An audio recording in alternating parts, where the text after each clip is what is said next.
everybody, and welcome to another Fri-Date episode with the wife. In these episodes, my wife and I offer an entrepreneurial couple's perspective on living a life by design instead of default.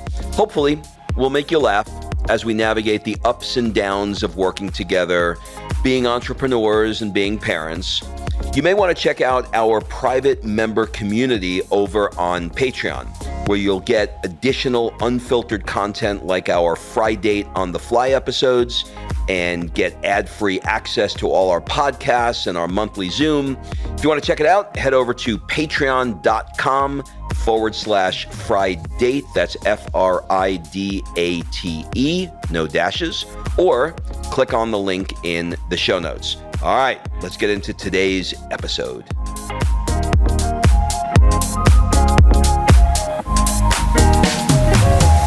Kimberly, collagen murgatroyd? Collagen murgatroyd, that's what we're going with. Collagen murgatroyd. What do you got here? What is this thing?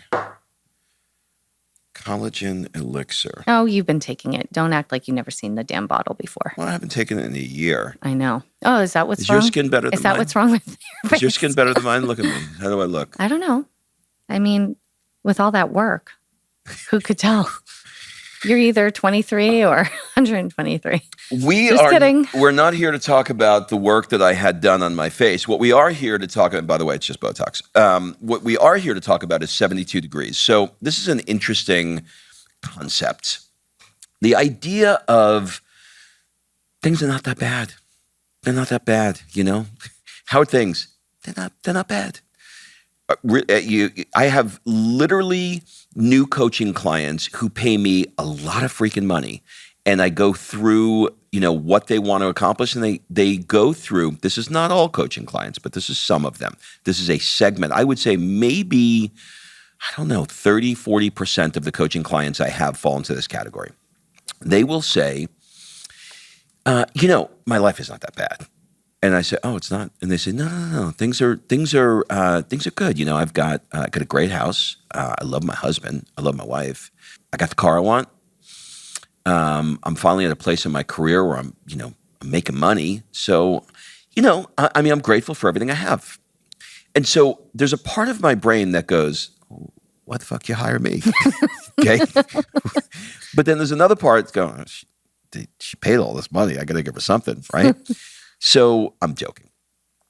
No, you're not. You're not. I'm half joking. Okay. What that really is saying when somebody falls into that category, when somebody reaches out to complete a coaching application and plops down a bunch of cash, there's something inside of them that says, I want more.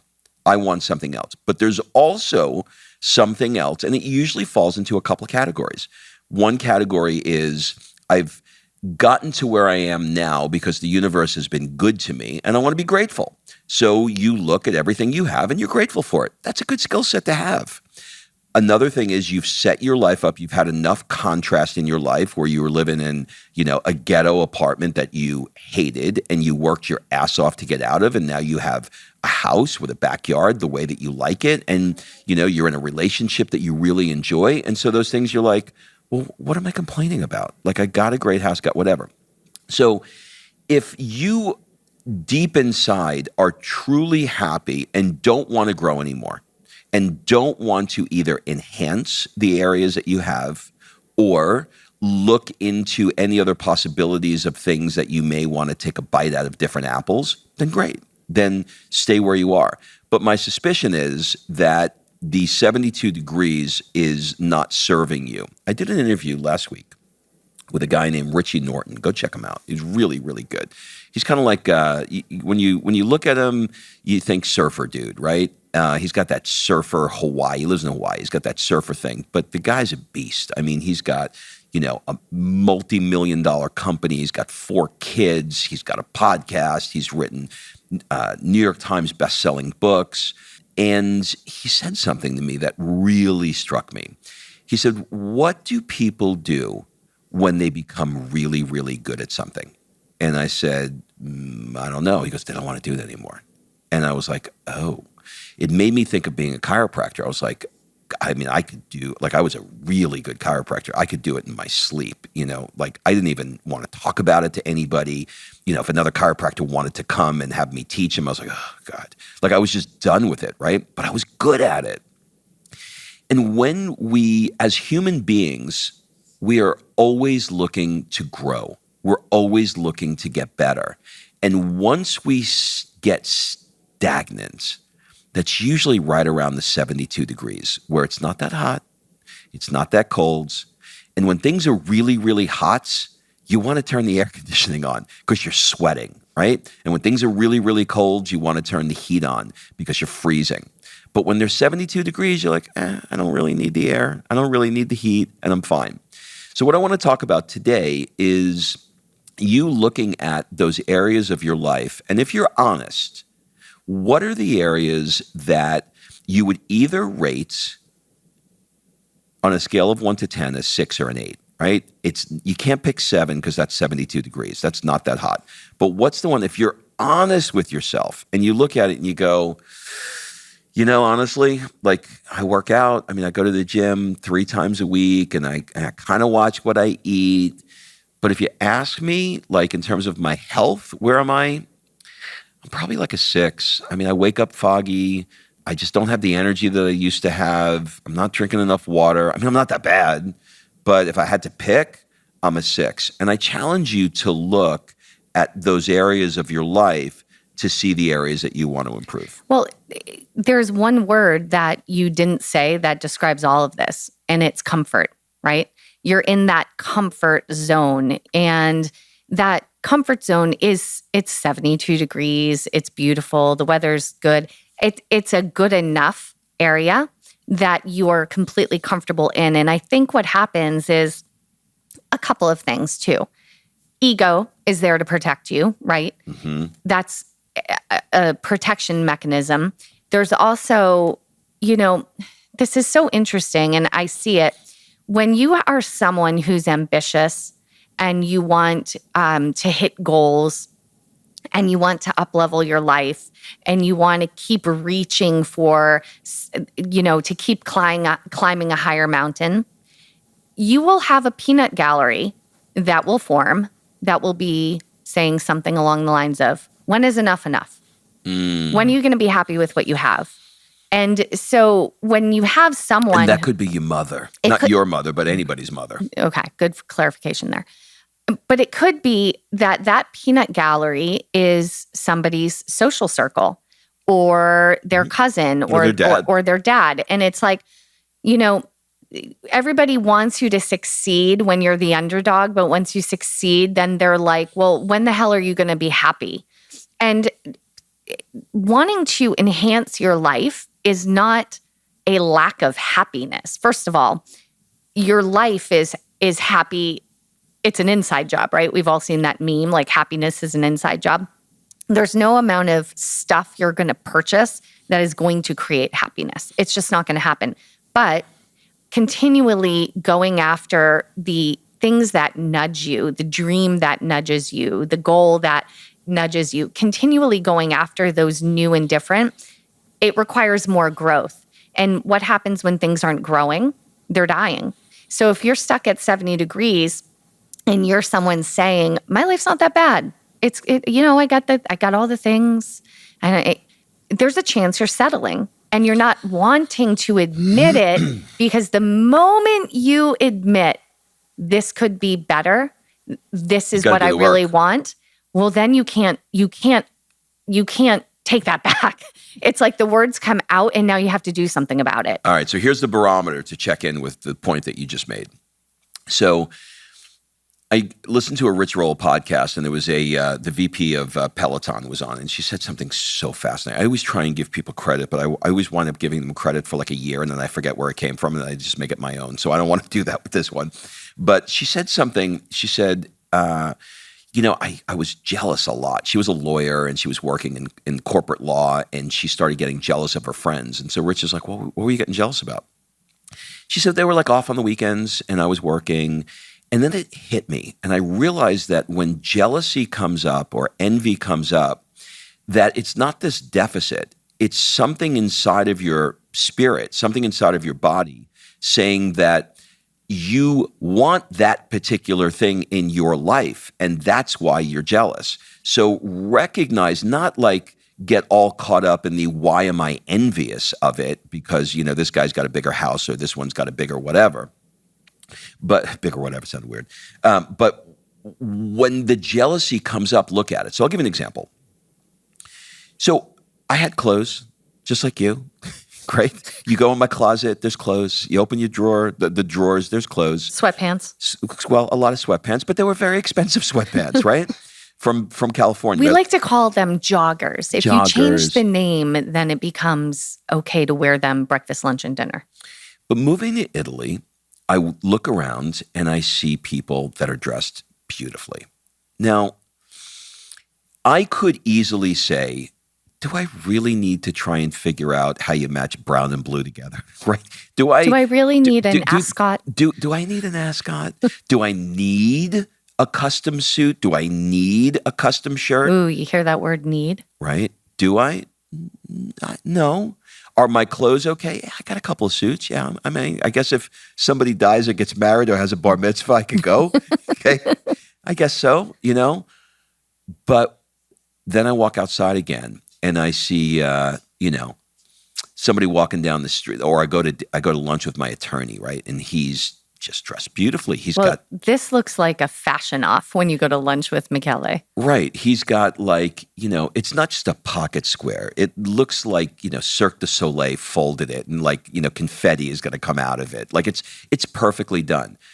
But there's something inside of me. Like something inside of me is going, I want that. Like I want that. But then I look and I go, do I want to spend $2,000 on having a custom suit made? Do I want to go through the hours of, maybe an hour and a half of having somebody measure for a custom shirt and then waiting 2 months to get the shirt in? Is it that necessary?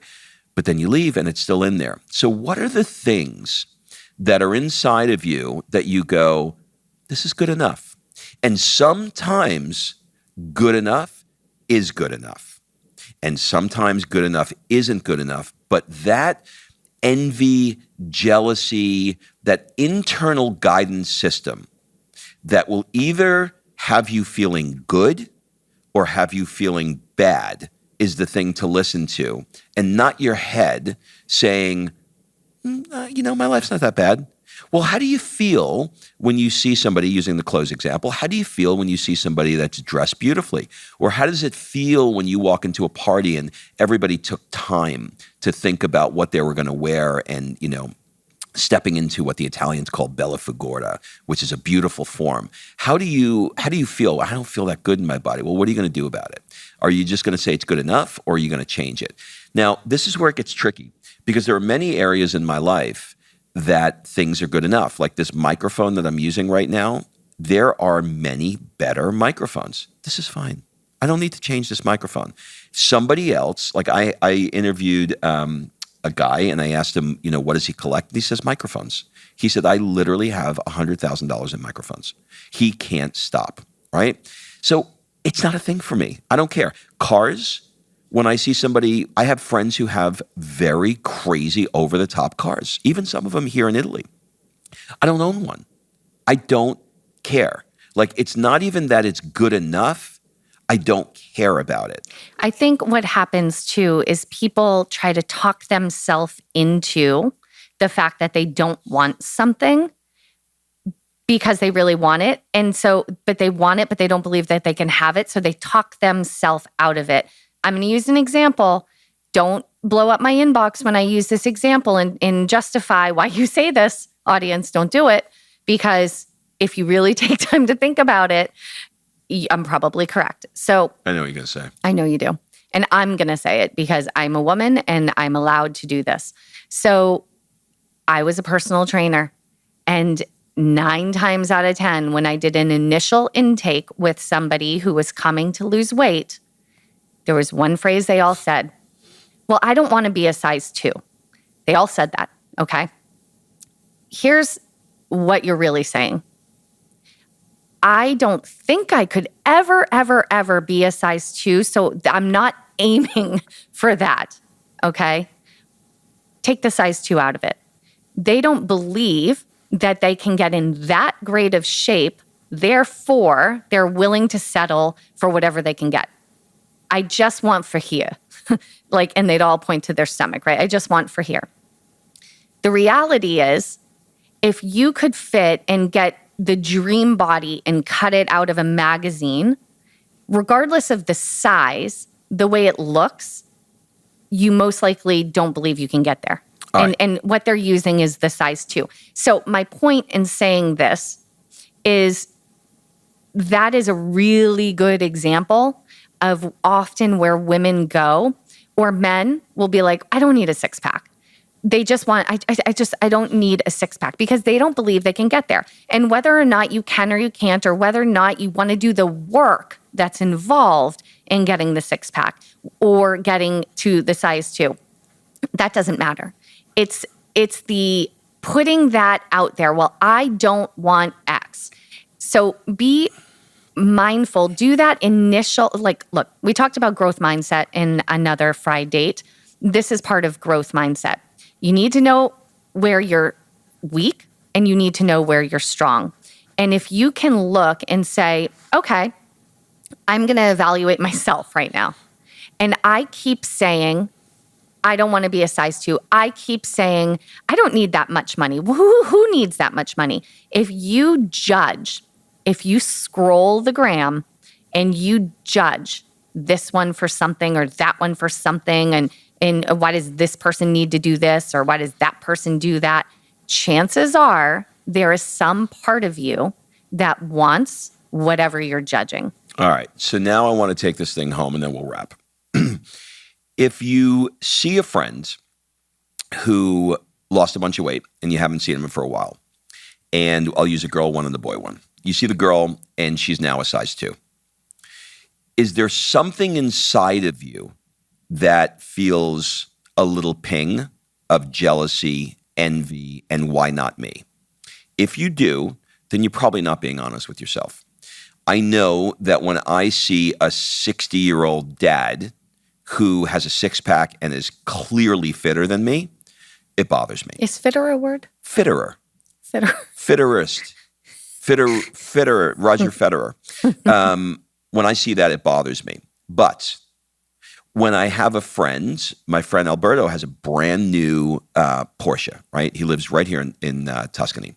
Beautiful villa, beautiful home, and he's got a brand new family, the Cayenne, right? The 4-door one. And I see it and I go, I now am at a place in my life where I look at it and go, that is beautiful. I don't want it.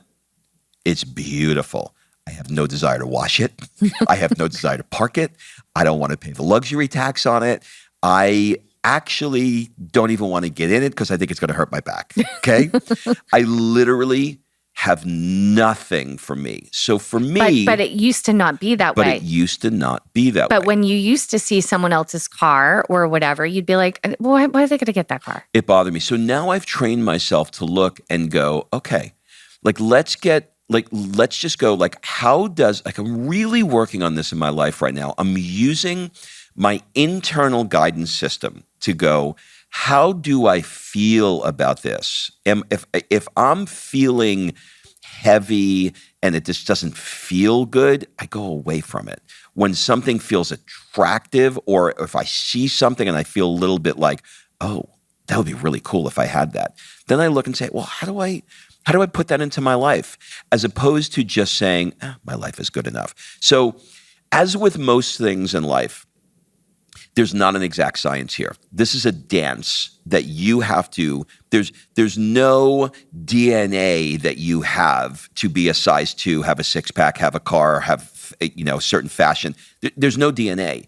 It's a feeling. It's something inside of you that pulls you, makes you jealous, or is neutral.